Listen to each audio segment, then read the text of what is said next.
Hi everyone. I'm James. I'm the program manager and curator in Blindspot.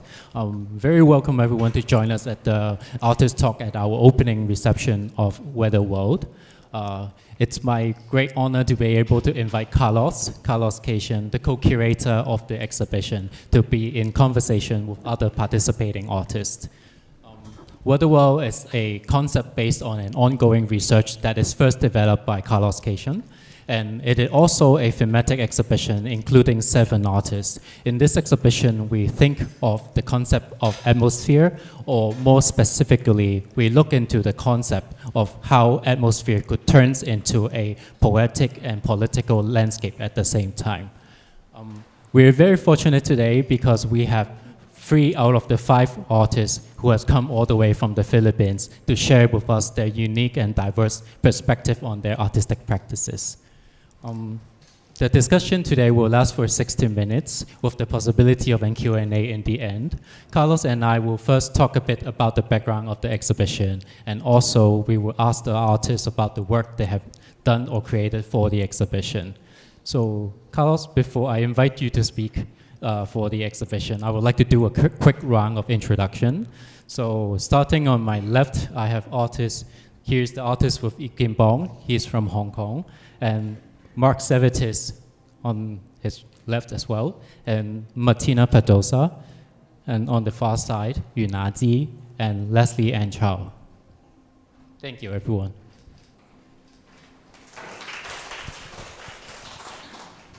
Yeah, thank you for coming, everyone. So I'm gonna talk about the general framework for this project I call Archipelagic Futurisms. And then I'll talk about what's particular about this edition of the exhibition before we start talking to the artists. Weather World is the 4th edition of Archipelagic Futurisms, an iterative and traveling exhibition, publication, and research platform that I started in 2023. Archipelagic Futurisms proposes a curriculum for thinking about how archipelagic conditions and dispositions can help rethink how we imagine planetary contemporaries and futures. Using the archipelagic as a conceptual framework, it is an attempt to discern historical, contemporary, and futurist possibilities of compositing together histories of knowledge, life worlds, ecologies, and art/art making in order to conceptualize what I call an archipelagic practice. Placed in the context of an expanded Southeast Asia, Archipelagic Futurisms proposes entry points in speculating and anticipating futurist possibilities from the archives, methods, and practices that shape and are shaped by archipelagic conditions. With each edition, the platform proposes a way to think about how discourses around archipelagos and futurisms are materialized in the exhibition form. For its first edition titled And Land Erodes Into, presented by Callie in Manila in 2023, the project started thinking about how forms, materials, and technologies disperse across Southeast Asia, and how these dispersals define what an archipelagic condition looks and feels like. In the second edition, the project foregrounded the historical moment of exchange of islands between the colonial powers of the Dutch and the English during the 17th century. The Dutch exchanged the island of Manhattan for Pulau Roon, part of the Spice Islands and owned by the English, so that they can have a monopoly over the Spice Islands. This edition was presented at the ISCP project space in New York, also in 2023, which was followed by its re-presentation at A+ Works of Art in Kuala Lumpur in 2024, where alongside the archival materials and commissioned video work of the New York edition, presented were objects and weapons from the Dutch colonial rule in the Spice Islands. I have imagined Archipelagic Futurisms as not only a thematic project, but also an infrastructural one. Part of the aim of the project is to initiate connections between art spaces, curators, and artists in Southeast Asia and beyond. In many ways, at the core of this prompt, to think about the future of archipelagos, is also an invitation to think about it together, as what Michel Foucault would allude to as the sudden vicinity of things. Weatherworld, this particular edition, was born out of my interest in using archipelagic frameworks to think of other configurations of the regional in an expanded Southeast Asia. I have been interested in the possibility of talking more about the possible affinities among the Philippines, Hong Kong, and Taiwan, and how to think about what has been historically nominated as the South China Sea.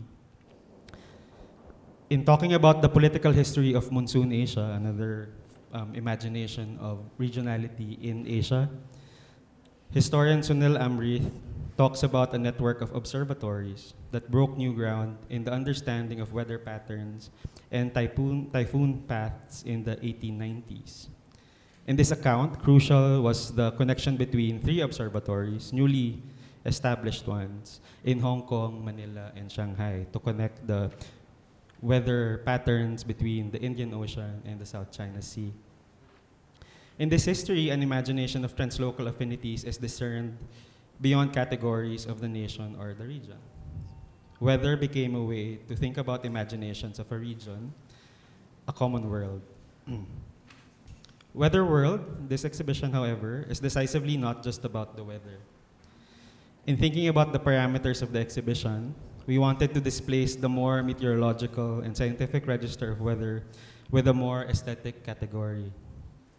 We wanted to explore how art can allude to atmosphere as a formative and contingent way of being in the world and revealing the broader non-human world through aesthetic categories such as landscape, naturalism, romanticism, and idioms such as ambience, environment, and milieu.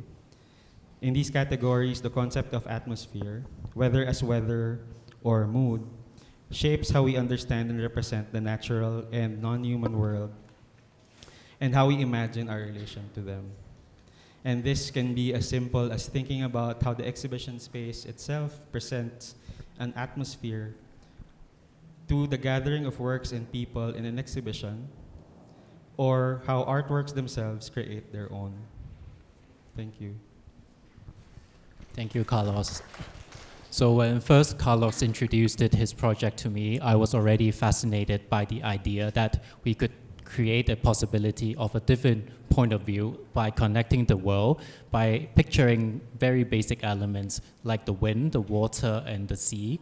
And if we look at the places where we live, they are also ultimately islands.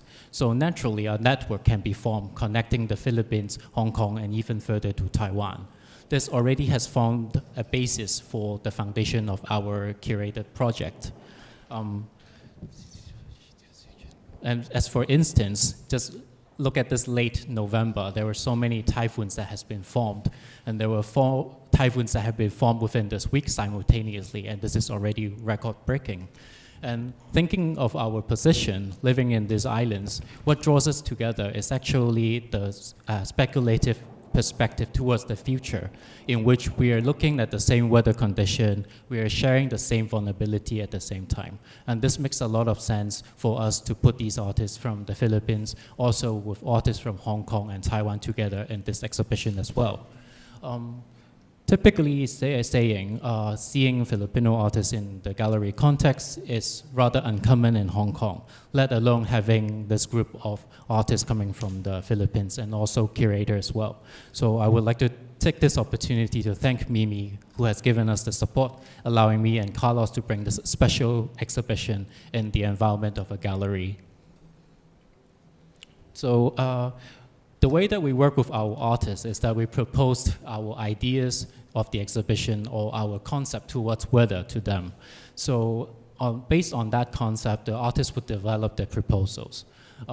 It is very important that we're not asking the artist to directly respond to our thematic subjects, but instead we are actually guided by the artist based on the artistic proposal. So look at the outcome right now. Carlos and I has a different perspective to look into this exhibition. In a way, we could loosely categorize the exhibition into 3 categories. I would say in the first categories, we have artists who uses weather as their direct subject matter, within the work, you could easily find direct association with the concept of weather inside. And I would say, and Carlos and I would consider that Mark, Elvis, and also Matina's work belongs to this category. So right now, I would quickly introduce the work, and then I'll ask the artists to speak about the concept of the work and what led them to create this work for the exhibition. So maybe I'll start with Mark. Mark is an very intuitive artist who does improvisational work. He has a very interesting background as a street art artist. So he knows his way, and he's very sensitive towards the urban landscape. So for this exhibition, we have brought in one of his signature work. It's called Sea Raft, which is the installation that is located in the middle of the exhibition. Mark has been working on this work for over 10 years, right? It has traditionally been placed inside the context of a museum. So it is the first time for us to bring a sea raft into a gallery environment, which is very interesting. For me, sea raft serves as a survival kit, and if there is a disaster that happens, this is a place where we would hop on and to survive disasters. What do you think on this, Mark? Would you like to give us a bit background of the works that you have done, including sea raft and also watermarks as well? Yeah. Thank you, James. Thank you very much for coming to our opening. Yeah, I'm going to talk about sea raft, and I did the first sea raft in 2009, and that was when Manila was hit by a super typhoon, and my apartment was submerged by flood. And I was inspired, but not really inspired, but I was interested on how people use everyday objects to float in terms of flooding. And it talks about how our connection of our body to objects. We are reliable. We relied on objects to survive. And it's an extension of how we live. Like for now, like sitting on a chair. And objects really talks also about the idea of weathering, like its use. So in my previous sea raft, I used materials and something that has already a memory. And in this context of Hong Kong, all of the objects came from Hong Kong.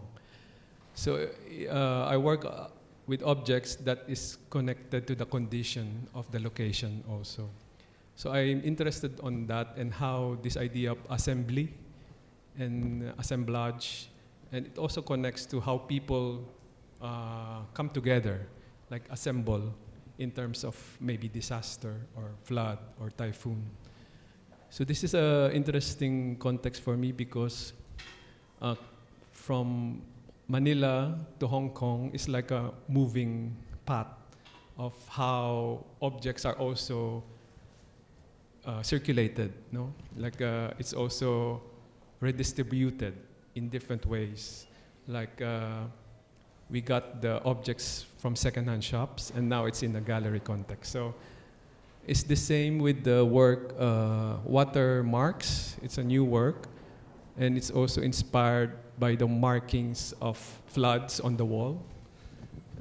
After the water subsided, you see watermarks, and I'm interested on that to play with the postcards, and mostly postcards represents landmarks, but I make watermarks. So, so it's like playing with the material itself and the medium, and postcards are also circulated, and there's also path where it come from different places to another, and it's personal, but at the same time it connects other people because you can read the messages of the people. So it's kind of like the idea of movement, redistribution, and the weather sensitivity of the object itself. The postcard work is also interesting in a way that Mark focuses on what we call the minor narratives. So we focuses on stories or on personal stories from people whose voice are often not being heard, whose face are often not being seen. So by putting together this group of postcards with message collected inside, there are actually more messages behind these postcards, but we have chosen one specifically that has the connection between Hong Kong and Philippines together, and we have flipped the card and we have decided to show you the message of the card. But there's a lot more going on behind these postcards. Thank you. Do you have anything more to add regarding the sea raft and how the sea raft had become a part of a series of collages? Yeah, I have also some works here, collages, that connects to sea raft. And I consider it as like a study, like a diagram. And collage also is a form of putting things together, coming from one place to another, images. And it comes from a violent aspect, like by cutting. And also, sea raft is coming from the violent reaction or response to disaster or flooding. But I'm not necessarily romanticizing disaster or archives, but I'm maybe playing with the idea of looking into different ways or different perspective, flipping the archive, erasing the images, cutting, and then from this I can create new imagination of a new weather imagination of maybe society. And as Jim mentioned, it talks also a lot of the idea of water as a movement, and in the context of Philippines, boat or ship is really a smallest structure of the society. It comes from these people coming from different places and they form a community. So this idea of moving together via ship or boat is an aspect of continuity. So. Right. Thank you, Mark. Thank you. Another artist who has centered or focused it on the weather as the subject matter would be Matina. So for this exhibition, Matina has presented two sets of paintings that is located behind you. There's a small paintings that is in a series of 10, which for now, Carlos and I would like to call it catalog painting. It is a study and research done by Matina, where she would head out to look at the post-rain situation in Manila. And it's very interesting for a modern artist, a painter, to go outdoor and to look at the environment and paint. And more importantly, what Matina has done is that she has chosen some personal tools that she would be deployed and inserted to the landscape for her to create a different layer of meanings in her painting. For that, maybe, Matina, you could tell us a bit more on your approach to these paintings. Okay. I was interested in the idea of cataloging these details in my environment, my immediate environment. And I used the mirror, the small handheld mirror that you see, as a tool to play with reflections and refractions. And I think what I was interested in was attention. Like the fact that I go on these walks and I wouldn't really be paying particular attention to everything, but these little details would suddenly draw me in. So for this show, I decided to pursue that attention because I think the atmosphere is something that it's not necessarily something that you pay like particularly close attention to. It's something that happens even in the background, in the periphery. And yeah, so I wanted to explore that interest through painting reflections. Interestingly, the mirror that Matina has chosen to deploy in her paintings speaks a lot to my cultural background because the shape of the background looks very much like a bagua, and elements from the classic Chinese literature Book of Change. It's actually being used to predict the future. I'm not sure if you have that in mind when you deployed the mirror during your study trips. I didn't, but that's really interesting. I feel like that adds another layer to it, to certain cultures' interpretations of the work. And also the mirror itself acted as a portal. Very often when you look at a landscape, you're using a low-level perspective. But with the mirror itself being placed into the middle of the painting, it acted as a portal for someone to be able to look at the sky. So there's a certain connection being created within Matina's painting. And on the far side of the gallery, there's another large painting created by Matina as well.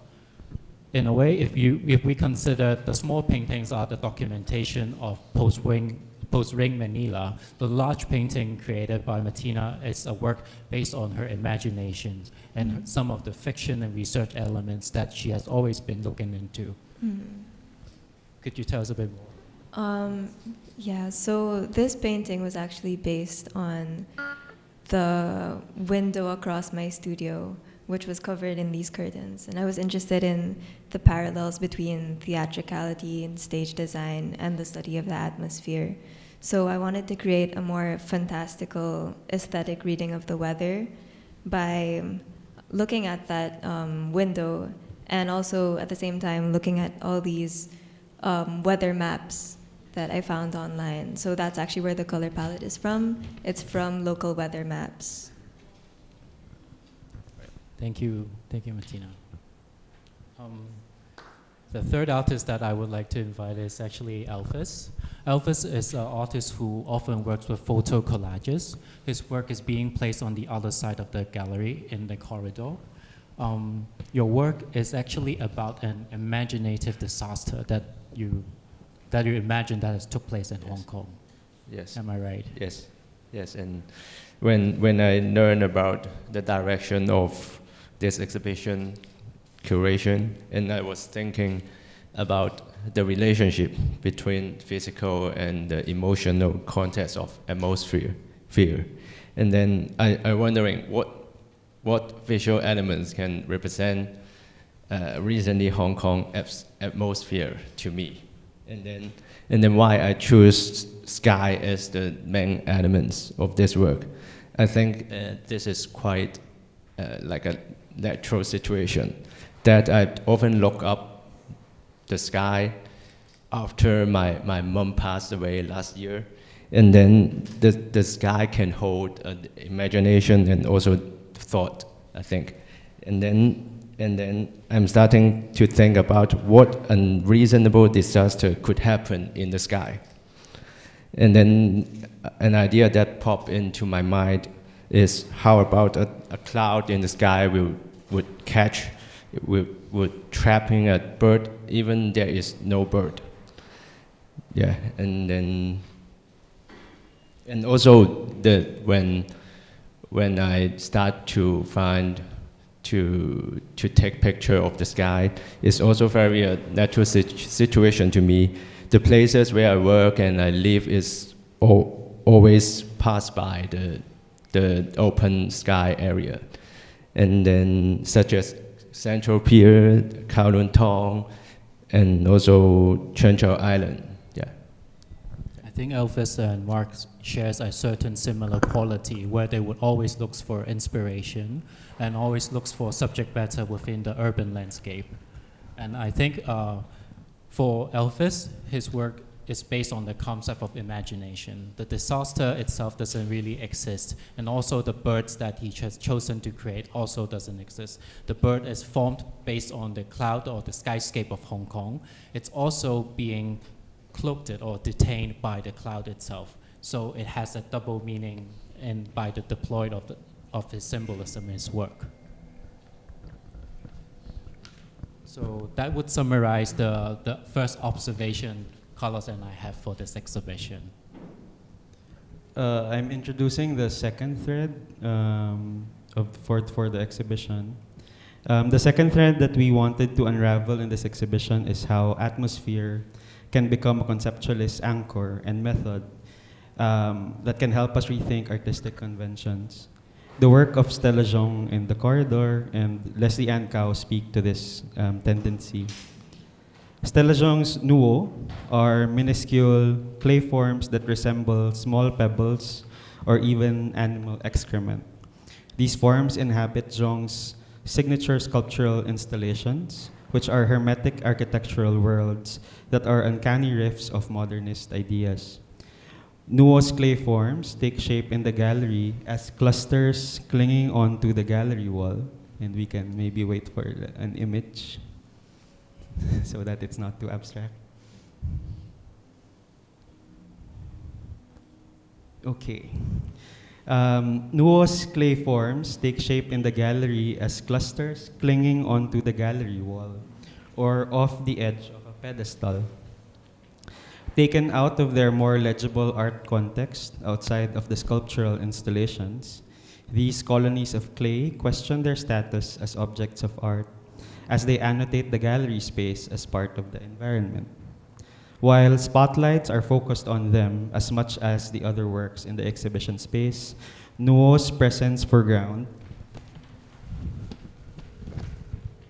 as much the space that they are in, their material sparseness in relation to the enveloping stark white walls, and the very absence of the spectacular artistic object that we're used to. The artwork becomes part of the exhibitionary environment.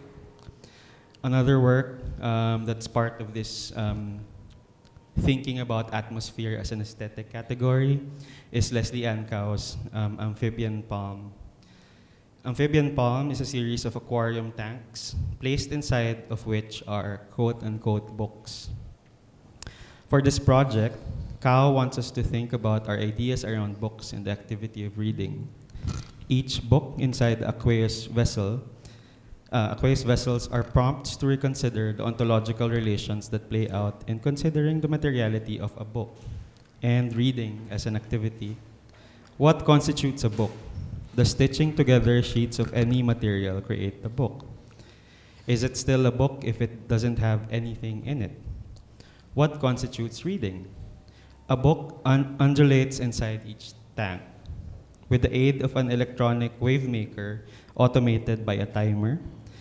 Each of the book's pages flip through the next until all pages have been flipped through and the activity starts again from the opposite end of the book. The automated flipping through displaces human agency, and thus it is the water that is reading the book. Out of this displacement emerges an atmospheric mode where human agency loses its exceptional activity and just becomes one of the many agencies that respond to and is acted upon by the prolific agencies of the environment. So Lesley can talk more about the work. Hi. So the work I'm presenting as part of Weatherworld is an installation titled Amphibian Palm. It consists of the 4 floor-bound works that we see and music composed by my collaborator, Itos Ledesma, to accompany the books. So in these 4 tanks, we see these objects that could be books based on the different materials, like the physical form, but also the different kinds of content that I've chosen to include. And what's interesting to me is how this has continued this thread within my artistic practice, where it's important to me to create this opening wherein the work can be allowed to have its own life outside of the artist's control, for the work to be allowed to have a certain level of, in a way, agency in the continuous making of its own environment, its own logic, time, and behavior. And that applied to this exhibition because this is actually a new iteration of previous works of also things that could be books placed in tanks. But so from there, I can compare that, for example, this work has become in a way site-specific because I didn't realize for example, this work being installed in an industrial building, for example, will have an effect on the dust, for example, or with things like the water, where the water could be very different from the water in Manila, where a previous iteration was installed, or in Jakarta, where a previous iteration had been installed. So also things like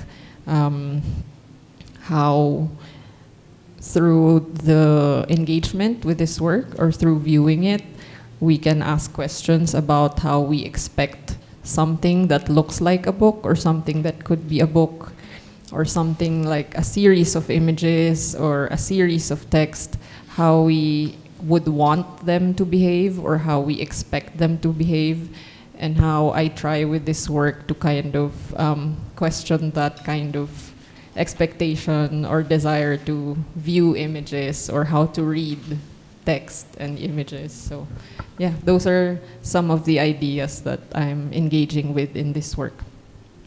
You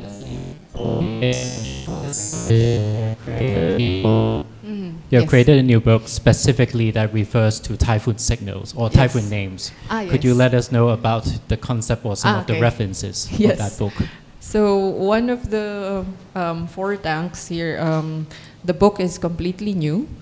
And in looking at the others that I had previously conceptualized, I was trying to think of how to make a book with what would appear to be textual content, but still engaging or playing with this idea of making it difficult to read, or depending on your context or your perspective, it might be difficult or impossible to read. So this book, it's the one that looks like a metallic kind of fabric with machine embroidery. The contents are names. So per page there is a name, and these names are from, context. So the Philippines, which is one of the most typhoon-prone countries in the world, as you might already know, we have our own naming system for typhoons. And this naming system, we have 4 sets, and they are cycled through every year. But it was interesting for me to find out that there are actually names that are retired.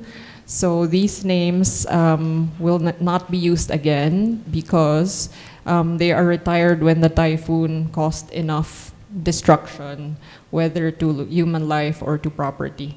So once they reach that kind of effect, that name will be retired. That is the official term, and will not be put back into circulation. So these names that, for example, if you were not in this talk or something like that, may just seem like random sequence of names, and maybe in the context of Hong Kong may not even be familiar as names. And aside from the English alphabet, there is also Braille, the Braille translation of these names, also machine embroidered. So yes, so these names these are all the retired names of Philippine typhoons from the last 20 years. And it was also interesting to me that we try to kind of, in a way, understand these sometimes incomprehensible natural phenomena through wind measurements. Like, for example, because all of these super typhoons with retired names, I based on my research, they're all between 95 to 200 kilometers per hour of sustained wind speed and things like this. But then you reduce it to a person's name, and yeah, that's it. Lesley, actually, I learned that it's an international practice to retire names of the typhoon who has caused so much destruction. So definitely in Hong Kong, say for example, San Jok is no longer a name that you would ever see again. Okay. Yeah. Yes. Yeah. Yeah. Should we introduce the last category for the exhibition?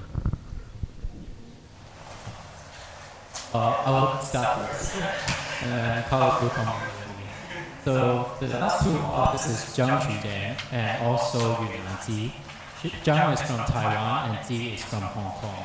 The last thing that we have observed throughout this exhibition is how artists are creating artworks with the medium of moving images, of the texture of movie. And by using the technique of creating movie texture, they are creating a certain atmosphere, a certain mood that will allow the audience to be engaged with the fiction that we have created. Yeah, so this also falls in the way we also wanted to think about atmosphere as plural as possible. So, for example, in film studies, there is like an emerging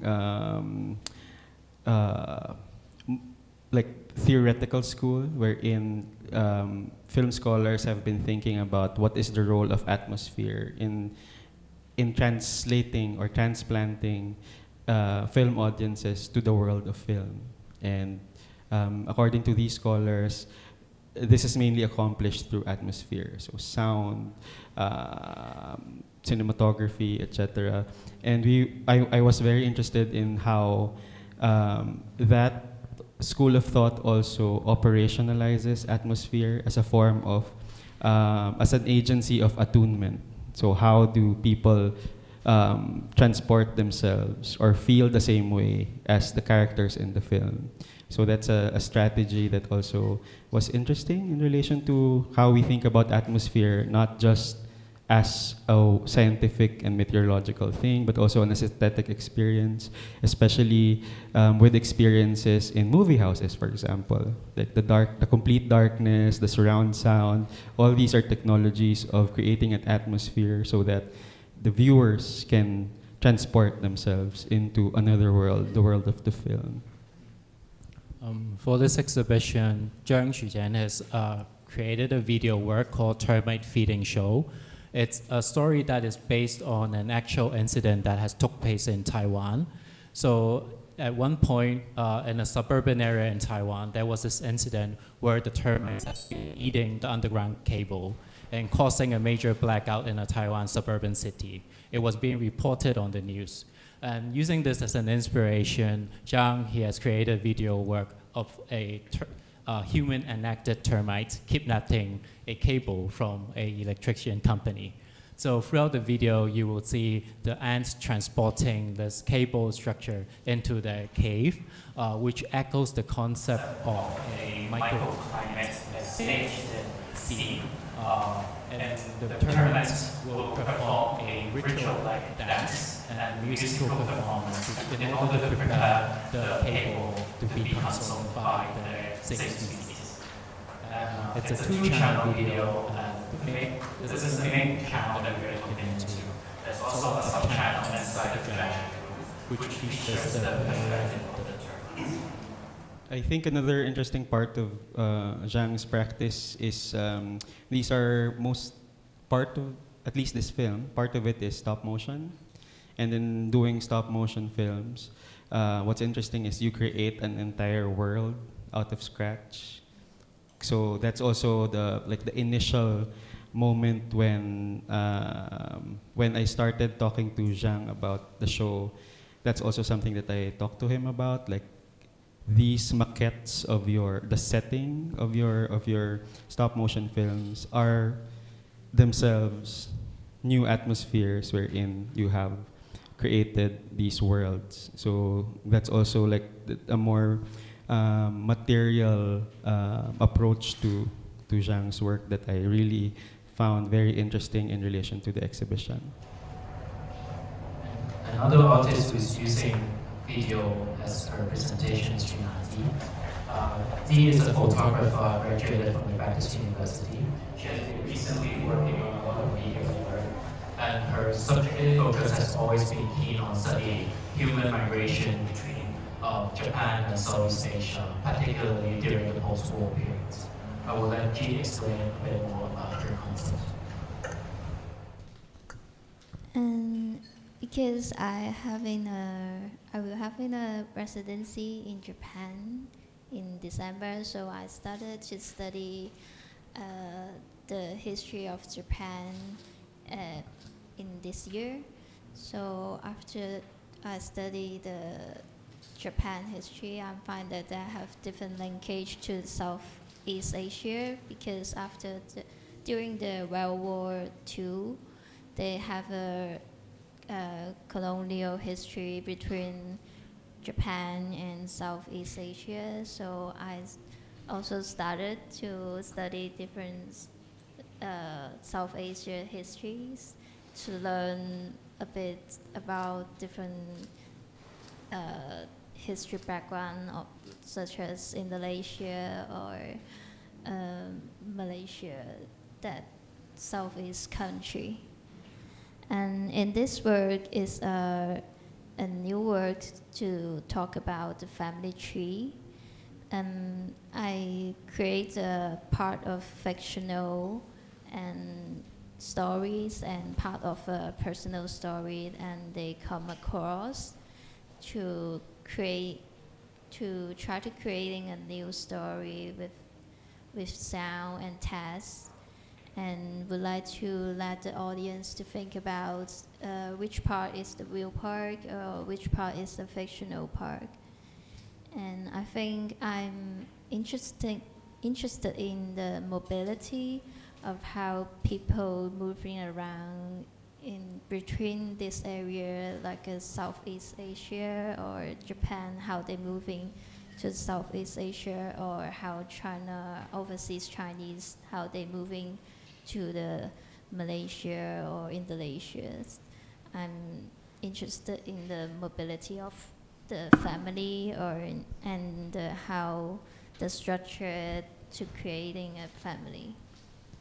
But in order for you to create this family tree, you has incorporated some of your personal images from your family, some of the footages and everyday experience from your daily life.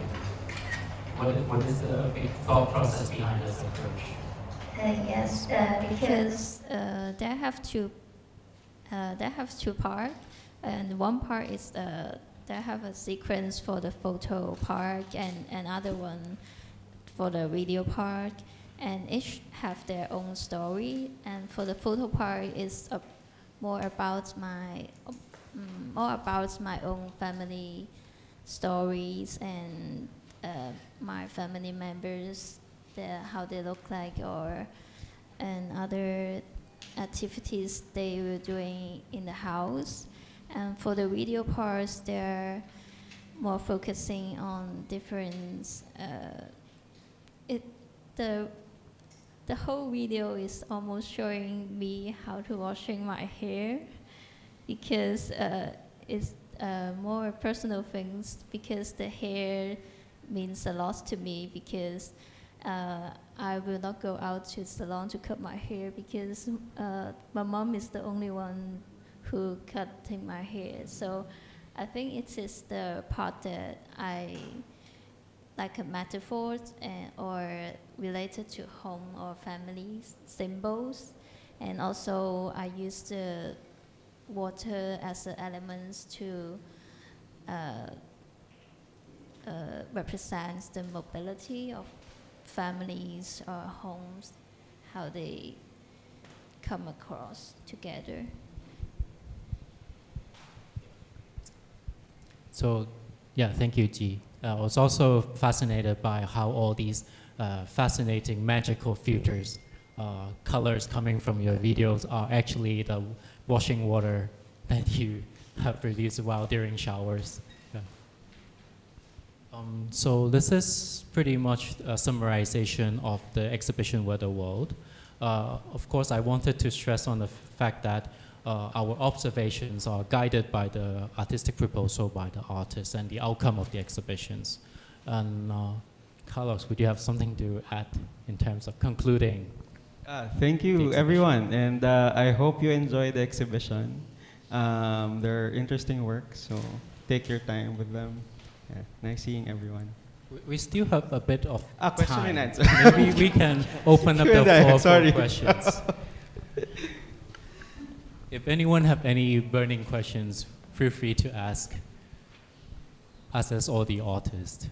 Then, thank you everyone for coming and Thank also you, everyone. the artist talk. Enjoy the exhibition.